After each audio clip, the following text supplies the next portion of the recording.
Hello student, आज हम पढ़ेंगे पाठ 14 प्रेरक प्रसंग।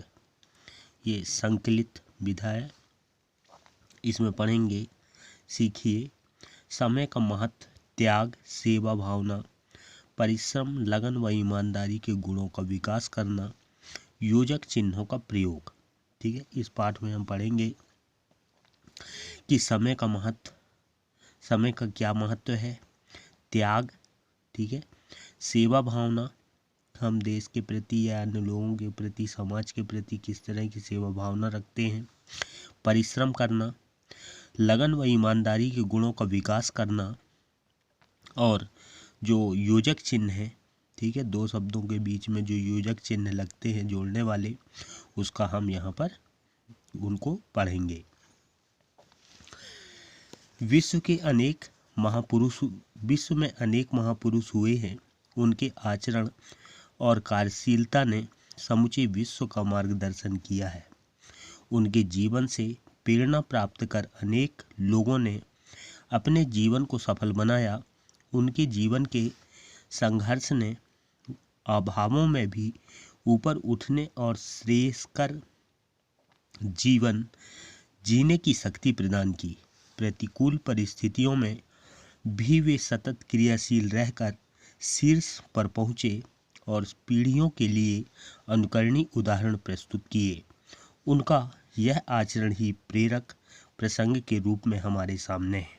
ठीक है, अब इसमें है कि विश्व के अनेक महापुरुष हुए। विश्व में ऐसे अनेक महापुरुष हुए हैं, ठीक है, जिनके आचरण और कार्यशीलता ने समूचे विश्व का मार्गदर्शन किया है, पूरे विश्व को शिक्षित समझाया है। उनको उनके आचरण से मानव ने सीखा है, मार्गदर्शन किया है। उनके जीवन से प्रेरणा प्राप्त करके अनेक लोगों ने अपने जीवन को सफल बनाया। उन महापुरुषों से प्रेरणा प्राप्त किया, ठीक है, और अन्य जो लोग हैं उनसे जीवन जीने में सफलता प्राप्त किए। उनके जीवन के संघर्षों ने अभावों से ऊपर उठने और श्रेष्ठकर जीवन जीने की शक्ति प्रदान की। उनने पूरे विश्व को ये बताया कि संघर्ष ने और अभाव, कमी से ऊपर उठकर जीवन में उनने संघर्ष किया, अभावों से, कमियों से, और उससे उठकर उस कमी के बाद भी उस जीवन से ऊपर उठे और अपने जीवन को श्रेष्ठ बनाया और शक्ति प्रदान की, लोगों को शक्ति प्रदान की। प्रतिकूल परिस्थितियों में, विपरीत जो परिस्थितियां हैं, उन विपरीत परिस्थितियों में, प्रतिकूल परिस्थितियों में भी सतत क्रियाशील रहकर अपने जीवन में लगातार क्रियाशील रहे, ठीक है, शील रहकर शीर्ष स्थान पर पहुँचे। ठीक है, उनने क्या किया कि अपने जीवन में सतत क्रियाशील रहे, हमेशा कार्य करते रहे और अपने शीर्ष स्थान पर पहुँचे और पीढ़ियों के लिए अनुकरणीय उदाहरण प्रस्तुत किए। और जो पीढ़ी चली आ रही हैं, इन पीढ़ियों के लिए, युवाओं के लिए उन्होंने एक उदाहरण प्रस्तुत किया, अनुकरण करने की, ठीक है, उदाहरण प्रस्तुत किया। उनका यह आचरण ही प्रेरक प्रसंग के रूप में हमारे सामने है। उनके द्वारा किए गए जो आचरण हैं, उन्हीं आचरणों को हम ग्रहण करते हैं, उन्हीं आचरणों से हम उनसे प्रेरणा प्रदान करते हैं, और यही प्रेरक प्रसंग है। सबसे पहले है महावीर प्रसाद द्विवेदी। ठीक है, ज्ञान और प्रयत्न साधना, इनका जो उद्देश्य है वो ये बताते हैं कि ज्ञान और प्रयत्न साधना, ज्ञान और प्रयत्न से साधना प्राप्त करना।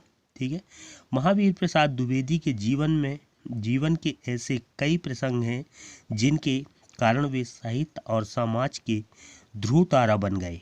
ठीक है, जो महावीर प्रसाद द्विवेदी जी हैं, इनके जीवन में बहुत सारे ऐसे प्रसंग हैं, ठीक है, बहुत सारे जीवन में उनके संघर्ष हैं, और इन संघर्षों या प्रसंगों के बीच कारण ये साहित्य और समाज के ध्रुव तारा बन गए। ठीक है, ध्रुव तारा,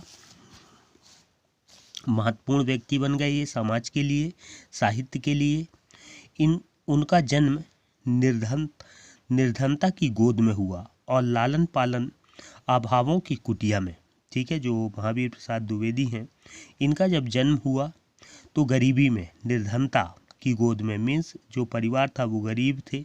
ठीक है, और निर्धनता की गोद में जब, और इनका लालन पालन जो है, इनका पालन पोषण जो कि हुआ वो अभावों की कुटिया में। ठीक है, संपन्न नहीं थे ये, गरीब थे, इस कारण इनके जीवन में अभाव रहे, कमियां रहीं। शिक्षा के प्रति उनका अनुराग प्रगाढ़ ही रहा, परंतु ये शिक्षा के प्रति जागरूक थे। ठीक है, शिक्षा प्राप्त करने के इनके मन में जो लालसा थी, अनुराग था, वो बहुत ही दृढ़ संकल्पित रहा। वे केवल 13 वर्ष की अल्प आयु में 26 मील दूर रायबरेली के जिला स्कूल में अंग्रेजी पढ़ने गए। ठीक है, इन्होंने क्या किया कि ये सिर्फ 13 वर्ष के थे। ठीक है, और उस 13 वर्ष की अल्पायु में 26 मील दूर, अपने घर से, गांव से 26 मील दूर रायबरेली का जो जिला स्कूल है, ठीक है, उस जिला स्कूल में अंग्रेजी पढ़ने के लिए गए। आवश्यकता का सभी सामान पीठ पर लाद कर ले जाते थे। उस समय ऐसी सुविधाएं नहीं थी। ठीक है, ट्रांसपोर्ट या वाहनों की, तो जितने भी आवश्यक वस्तुएं थीं जो उनके वहाँ रहने के लिए ज़रूरी था, उन सभी आवश्यक वस्तुओं को ये अपने पीठ पर लाद कर ले जाते थे, खुद वजन लेकर ढोकर जाते थे। इतनी कम आयु में ही उन्होंने हिंदी के अतिरिक्त संस्कृत, उर्दू, अंग्रेजी और फारसी का ज्ञान भी प्राप्त कर लिया।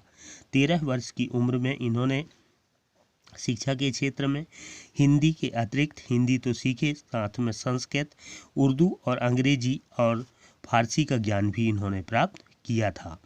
इनकी स्कूली शिक्षा फतेहपुर और उन्नाव में पूरी हुई। इसके बाद जो इनकी शिक्षा है, प्रारंभिक शिक्षा के बाद उच्च शिक्षाएं जो हैं, उन सभी शिक्षाओं के लिए फिर इन्होंने स्कूली शिक्षा फतेहपुर और उन्नाव के स्कूलों में इन्होंने पूरा किया।